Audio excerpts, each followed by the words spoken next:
এই মুহূর্তের সবথেকে বড় খবর, সুপ্রিম কোর্টে আরও বিপদে মমতা বন্দ্যোপাধ্যায়ের সরকার।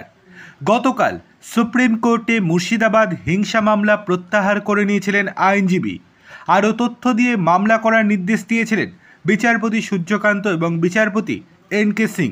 অবশেষে এবার সমস্ত তথ্য প্রমাণ, ছবি, ভিডিও এবং কারা কারা যুক্ত এর সঙ্গে সমস্ত প্রমাণ নিয়ে সুপ্রিম কোর্টে মামলা করলেন বিশিষ্ট আইনজীবী। আর সেই মামলা আবার গ্রহণ করলেন বিচারপতি সূর্যকান্ত এবং বিচারপতি এন.কে. সিং। এবং বিচারপতি সূর্যকান্ত এবং বিচারপতি এন.কে. সিংয়ের বেঞ্চ থেকে পরিষ্কার জানানো হয়েছে এবার সঠিকভাবে মামলা করা হয়েছে।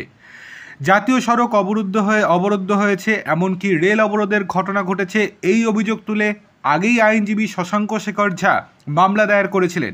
কিন্তু এই যাবতীয় তথ্য কিসের ওপর ভিত্তি করে দিয়েছেন তা আইনজীবীর কাছে জানতে চেয়েছিল শীর্ষ আদালত। বিচারপতির প্রশ্ন ছিল, কারা মুর্শিদাবাদ এবং পশ্চিমবঙ্গ ছেড়ে অন্য রাজ্যে গিয়ে বাস করছেন, তাদের বিবরণ কোথায়? তখন আইনজীবী আদালতে জানিয়েছিলেন তিনি কেবল সংবাদ মাধ্যমের খবরের ওপর ভিত্তি করে মামলা দায়ের করেছেন। আদালতের এক্ষেত্রে পর্যবেক্ষণ ছিল, মামলা করার ক্ষেত্রে সংবাদ মাধ্যমের দৃষ্টি আকর্ষণ যদি প্রধান উদ্দেশ্য হয় তাহলে অন্য কথা বলতে হয়।